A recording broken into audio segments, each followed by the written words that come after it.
Welcome, fellow truth seekers, to our cosmic corner of the internet. Today, we are honored to bring you a profound and transformative experience with the renowned Andromedan contactee, Alex Collier. But before diving into cosmic wisdom, we kindly ask you to lend your support. Please take a moment to hit that like button, subscribe to our channel, and click the bell icon for notifications. Doing so, you help us amplify Alex Collier's knowledge and reach a wider audience. Together, let's ignite the awakening of consciousness around the world. Sit back and relax as Alex Collier reveals how the Andromedans spend their recreation time. I'm wondering how the A's spend recreation. Do they engage in artistic pursuits, music, painting, writing, stories, etc.? Do they just tend to work most of the time? Wondering, because after all is said and done, let's say everything goes well and we enter an age of prosperity, what direction might we evolve in, how we create our reality? Many thanks. That's a really, really good question. And I don't know that I am qualified to even answer it. They do have music, but their music is different than ours. They, to them, from what I understand, work is pleasure. Although we would call it work, but they don't get paid to do it. They don't have to do it in order to survive in their community, in their culture. They do it because they love it and because they're interested in it, which is why they're taught all the arts and all the sciences, and they go to school for the equivalent of 150 years. But again, you know, their lifespans are 17 to 2300. That's the average now, I think. Or 2100, that's the average, 17 to 2100 years. So, you know, they have a lot of time to explore and to do the things that they love or that they're interested in. And of course, those interests can change. They spend a lot of time with their children. Again, it's very difficult to know what those things are like because they're telepathic. I was told that their music is where they will take the sounds of stars and solar systems, supernovas, black holes, and what they'll do is they record those sounds and they will overlap them in a way that it creates music that they enjoy. Now, I have shared with them music from our world, and I have found that they like classical music and smooth jazz.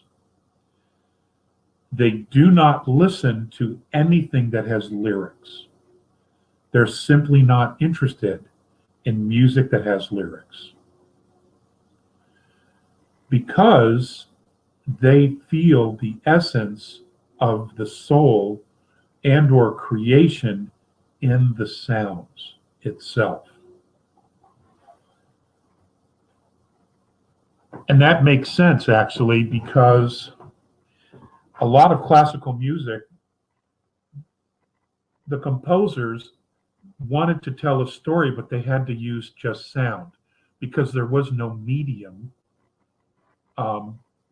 at that particular time to record a voice or sound. So some things were put to voice, but the predominant music of classical music is sounds, and they're telling a story. And that story comes from them, from within. And the A's themselves are very, very specifically interested in that.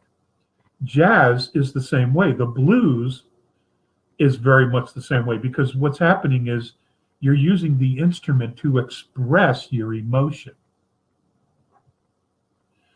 And they are very interested in that, not the lyrics or the words. I've not been able at all to get them to be interested in anything with lyrics. So for me, you know, I listen to rock and music. I listen to all kinds of music. But when I'm specifically know they're paying attention, I will play music that they're interested in, new music. I'm constantly sharing music with them in my everyday life because I know they pay attention. So it's a give and take, it's a symbiotic relationship. By being a part of their culture, they're a part of ours. And I treat it as such. It's not to say I'm perfect, because I'm not. I screw up plenty. But hey, wisdom comes from experience, and experience comes from poor judgment.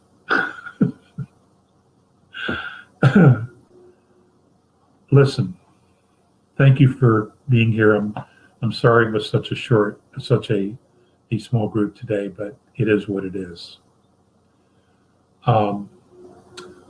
Always pray to have eyes that see the best in people, a heart that forgives the worst, a mind that forgives the bad, and a soul that never loses faith in God and or Creator. We're going to be okay, guys. We are. I know it's tough sledding. I do. And it is. It's tough sledding. But hopefully we form community, and we have a group of like-minded friends around us that we can bounce things off of.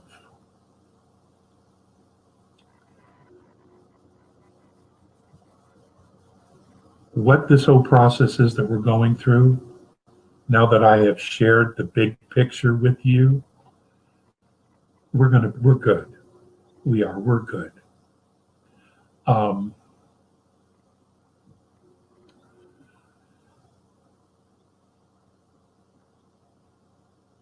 We just have to have faith.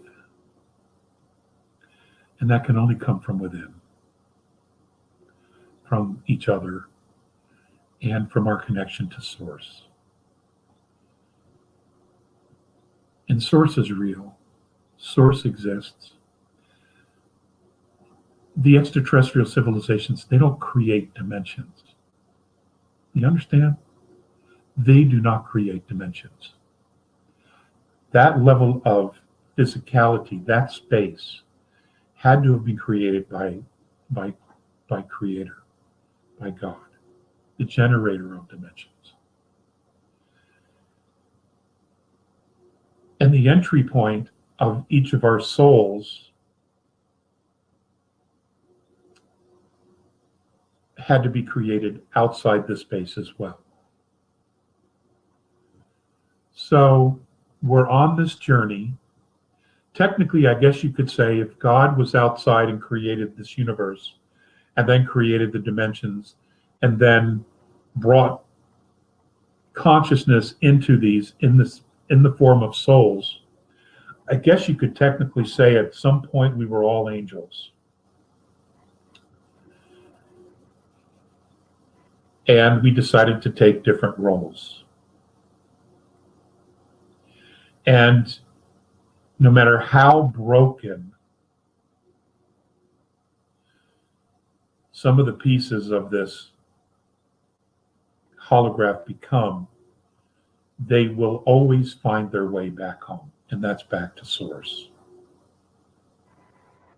Maybe this ascension of Earth is one of those pieces where a lot of brokenness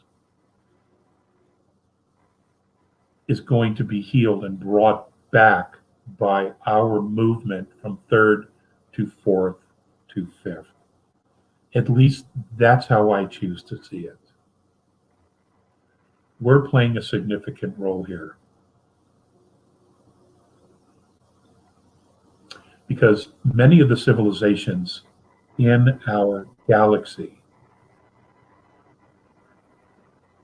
may have roots in other universes or other galaxies. We don't know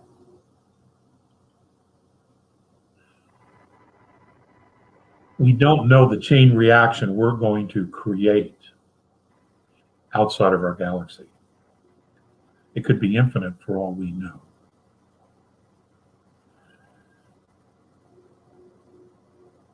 So let's just stay focused in the time we're in right now.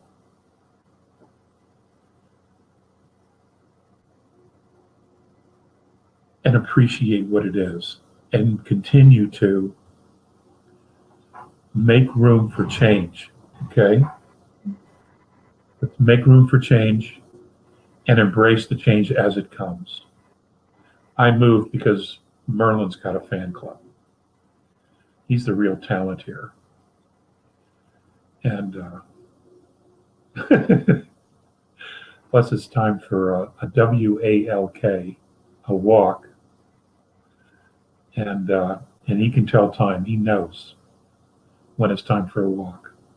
Thank you for joining us on this extraordinary journey of self-discovery and cosmic enlightenment with Alex Collier. Your support means the world to us. If you found this video insightful, please show your appreciation by giving it a thumbs up, subscribing to our channel, and clicking the bell icon to receive notifications for future uploads. By doing so, you stay connected with the latest cosmic revelations and help us spread Alex Collier's profound teachings to a broader audience. Remember, every like, subscription, and bell click can awaken more minds and ignite a collective shift in consciousness. We encourage you to share your thoughts, reflections, and questions in the comments below, as your engagement fuels the expansion of knowledge and fosters a vibrant community of truth seekers. Together, we can uncover the hidden truths of the universe and embark on a journey of cosmic transformation. Until we meet again, keep seeking, growing, and shining your light in the vast cosmic tapestry. If you would like to see Andromedan contactee Alex Collier live via video stream, we host an online seminar 3 times a month on a Friday at 2 p.m. Eastern Time. For more information and dates of upcoming online seminars, please visit alexcollier.org. Please click on one of the above videos to seek more of Alex Collier's knowledge.